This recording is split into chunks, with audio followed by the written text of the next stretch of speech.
computer museums around, they're all static displays, they don't put them on, some of them probably don't even work.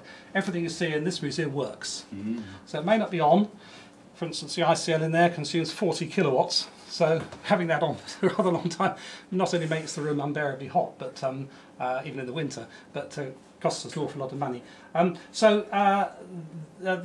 the sort of basis on which we work. It's a renovation museum as well. So this is the world's oldest original computer. It's not as old as Colossus, but it is original. That's the thing about it. This is exactly as it was. It's taken Tony Sand and his team 16 years to rebuild Colossus from original components, but it isn't an original. It's like building a Bugatti out of parts and then claiming that it's an original one. But this is one of the very, very, very few original computers that are left of this sort of generation. All of the other ones ended up in bits because they were recycled, just like you do nowadays. I mean, I just bought myself a smartphone and threw my phone away because it's 5 years old, and I'm sure this is the way it's been going ever since. Once something becomes obsolete, you throw it away or pass it on to someone else. So all the computers contemporary to this ended up in cabinets like over there. There's bits of EDSAC, Ferranti, Mark I, Leo computers down the corner, a collection of valves to show you what were computers are made of in their day. So this is a computer that was designed, again, the Colossus was designed for one purpose, and that's to crack the Lorentz cipher machine code. So this machine was designed, again, for one purpose. You didn't go out and build a general purpose computer, you built it for a specific purpose. And this was built by the UK Atomic Energy Authority to design the nuclear power station at Harwell. So that's Britain's first nuclear power station.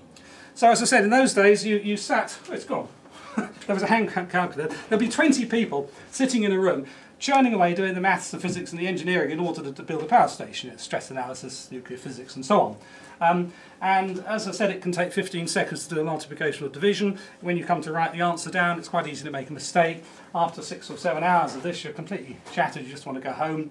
And they thought they'd automate it. So they built this. And they built this more or less mimicking the hand crank calculator. And again, in 1949, when this was designed, they used post office standard components, switch panels, valves for the power supply, rather than the logic, relays for switching, and paper tape readers, which were available for reading Murray code from teletypes and so on. And these paper tape readers read by poking pins through holes, and they read at 3 characters a second. Do you remember what Colossus was reading at? 5,000, 5 years before. So this shows you they had no knowledge of Colossus either. It was completely secret. They didn't crib anything. So this was built in parallel as a completely different project. Well, around the time they were designing that, a company called Ericsson, who we now know of quite well, just want to hold that, brought out a Decatron. And the Wizzo brains who designed this suddenly thought, we've got a memory unit, we've got a store.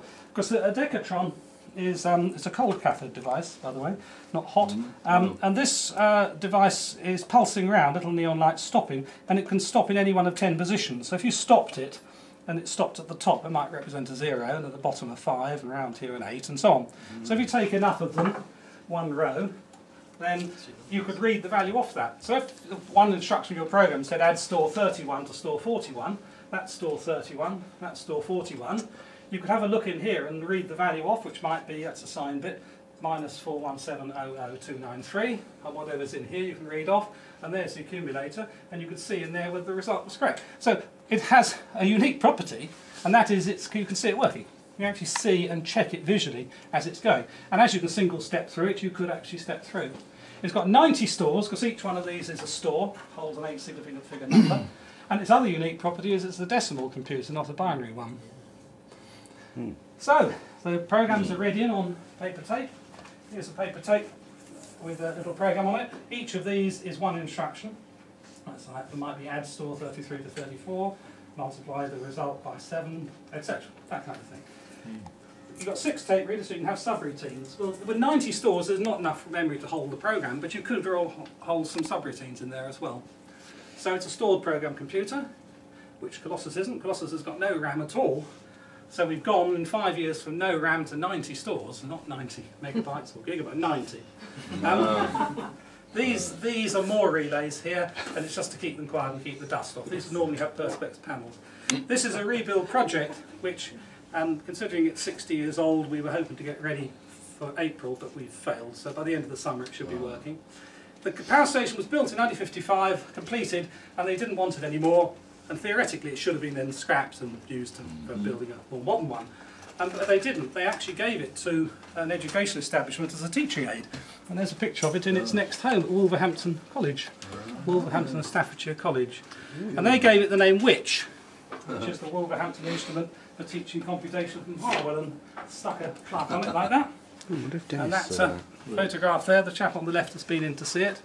And he said, well, you know, you give your dog and cat names, you give your car a name sometimes, why not give the computer a name? And so they would say, let's go and use the Which to solve that problem. So in 1975 then Wolverhampton could buy a computer. In the 70s you could buy them, so they didn't need it anymore, and so they put it in mothballs down in the basement, and we got it out 40 years later. So it's got a nice history. The three original designers are still alive. Their names are etched behind this panel here, which is how we found out about them, and they all live locally, and they're all in their 90s. So, and that's because Harwell is not far from here, in Oxfordshire, and people tend to, wherever they finished work, they tend to sort of, the families all around them tend to stay there. Anyway, do throw questions at me, because we can move on. What's the difference between this and the Manchester Baby? Oh, Manchester Baby is a program computer. Yeah, that's a stored program, but the Manchester Baby also doesn't have much memory either. Yeah. The Manchester Baby is purely binary, and it's running on valves. And it doesn't run anything, so it doesn't store the computer on, it doesn't store the program on tape, it stores it in... It's a question of where does it store it is a different matter. If it's got to if you're reading a program and it's a single pass program, see the thing about Colossus is that what's going around is not the program, it's the data. It's the data, yeah. So you've got to keep reading the data. The program, you tend to read the program once, okay, and it's going through a line at a time. If it's got to step back on something, then it would have to either store it in memory or resort to a loop on here, which might be a subroutine, so it would call the subroutine rather than jumping back. There's the instruction set here, and we will actually get it working, and so that you can actually come in and use it. Type a program on there, put it in there, run it, and it comes out on a printer here or on a punch tape as well.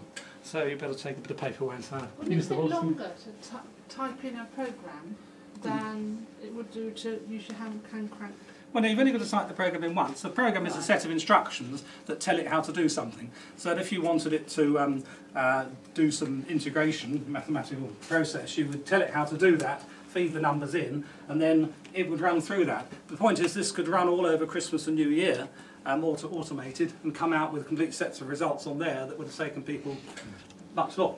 In fact, amazingly enough, it wasn't a lot quicker than a human being. But A, it didn't make mistakes because it's got a lot of built-in self-checking, and B, it doesn't get tired, so it carries on. And the mistakes that they made manually doing it are the writing down the numbers from the little display. So did the data get typed onto a punch tape to feed in as well? Yes. Right. But often the data is a result of a previous run. So the computer's run something, produce some numbers, then you put those back in again to carry on and do another process. It's very tedious because each instruction is one machine code instruction. It's not a high-level language, so everything is add to this, subtract that, jump it, negative, and so on. Well, let's look at the early generation of computers. First generation of computers comprised valves, decatrons, big glowing things that consume an awful lot of power.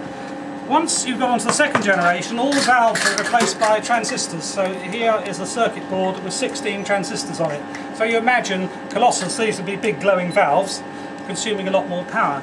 Well, there are the same number of transistors in these four cabinets as there are valves on Colossus.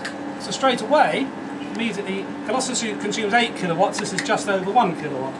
So the power consumption. Now transistors, as many of you will be aware, were an invention that could also be used outside computing. For instance, if you had a radio at home when it was plugged into the mains, you couldn't take it down to the beach. As soon as transistors came around, you had transistor radios, which made them portable. So in the computers, they're taking over the logic process that the valves do. So, but also bear in mind that there are 16 on this board, 2,500 in there, but on your home computer, the chip the size of my fingernail, there were 400 million. Okay, so although we've come on from Colossus to this, so this is 1961. In 1961, Elliot brought this machine out, and it was one of the first computers you could buy. So before we leave this machine, I'll ask you to guess how much it cost. So let's just talk about what it does. So you type your program in here, and out comes the tape. So now you've got a program. You feed the program in using a tape reader.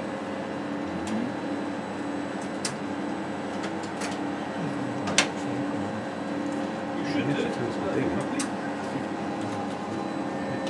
It's decided not to work. Anyway, it reads the tape in. And that tape there is a program, and it instructs the computer to do something. The result will be printed out on here, because again, we have no graphics displays at all. So it's print tape, paper tape in, paper tape out. The answer will come out on paper tape here, and then you've got a copy that you can put in here, press the button and print out multiple copies if you want there, or feed that data back into the next run of the computer. This program here, let's say, is 2 or 3K long, because they're fairly compact, and that's stored on magnetic core store. This core store here is in that cabinet there, and if you look at the picture there, every single tiny little dot in this window here, and there's 64 by 64 by 64, is a tiny ferrite core. And one of those little ferrite cores can hold a 0 or a 1. There's 4 wires going through it, by the way, so if you pass a current through in one direction sufficiently high, it'll change the magnetic field so that it's from clockwise to anti-clockwise. So if you've got 8 of those, 8 noughts and 1s can store a character, and so you just have lots and lots of them all the way down, and it gives you 16K. So that's 16K of core store. That's 32 gigabytes. So how many of these on here? 16s into 32 is 2 something, isn't it? So is it 200? That's 16K, that's 32 gigabytes. Oh gosh, that's a million, that's a thousand. What is 2 to the power of 20? That's a billion. Oh, that's a... So there's 2 million. Gigabyte is a billion. There's 2 million of these on here. Yeah. Yeah. So, Did you say 2 million? yes. So if you... Forgotten already. Okay, well if you actually try and work out what 2 million is, it's a number that I can't comprehend. I admitted I've got a degree in maths, but it's still a number that I can't comprehend. So the only way I can understand that is by mentally emptying this room. You can see how big it is all the way to the windows at the back, and assuming you've got enough of these, fill it all the way, jam-packed floor to ceiling, completely jammed out all the way to the doorway here so you can't get in. And you can get 205,000 in the room. So you need 10 rooms the size of this. You have the same storage using that technology as you do this. You're laughing, but come back in 50 years and watch how they laugh at this. And that's the thing, every step is just monumental, but still quite... So, you've now got a system whereby you can do your mathematics, you've got lots of storage, right programs. It's actually very fast because it's purely electronic. That one had a relay, so it's quite slow. And if you want to store more data, or even programs, you have to use magnetic film. And they use film because Kodak produced this kind of thing for Elstree Film Studios, and Elliott's factory was in Elstree, so they just thought, well, we'll use the same film stock, coat it in magnetic material, and we've now got some store. And we could also use film editing technology here to wind the film backwards and forwards. So that ends up with about 1.5 megabytes, okay, which is almost exactly the same as the 3.5-inch floppy disk. All right. Well, again, that's, I think, 500 metres long. So the data on there is not very tightly packed, so you should be able to see it. Okay, so if you spray it with iron filings, you want to grab that, you can see it, and you can see the structure according to that plan. You can see the tracks, and you can see the blocks, and the clock pulse along the middle. So you've got a feature on this machine here that you can actually see the memory. You can't see what it contains, but you can see the memory, and you can actually see the data on the film, which you wouldn't do on a magnetic disc nowadays. You certainly couldn't read the data. We used to actually edit those tapes using that particular technique. Yes. Middle filings, and then you diagonally cut it, split ring, splice it back in again. Actually on a film tape or on? Yeah, on the tape. On the film, yes, yeah. I don't think you could do that on data tape, could you, probably? Because you'd be cutting across the...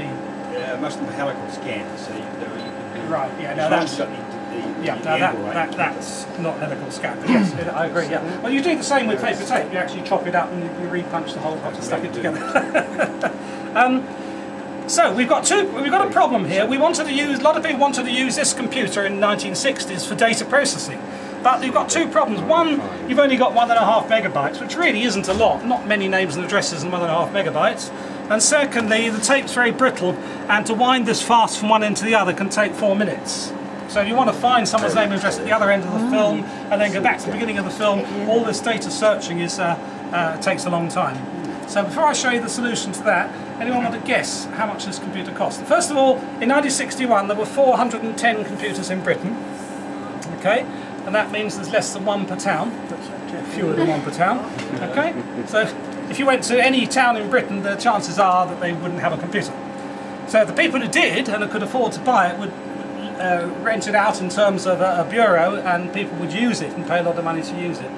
So a house in 1961 in this area cost £3,500. So do you think this costs more than that or less? More. More? No. Do you think it costs more than a house? How many houses? 10. 10, yeah. 10. So 50 grand. It's spot on. He's been here before. No, I haven't. Very good guess. No, Yes, no. it's £35,000. Wow. 10 houses, half a street of houses to buy this. 2 million in today's money. So let's have a look at the solution to the data processing problem on the next computer. Again, if you want to come back and learn more about later, you can.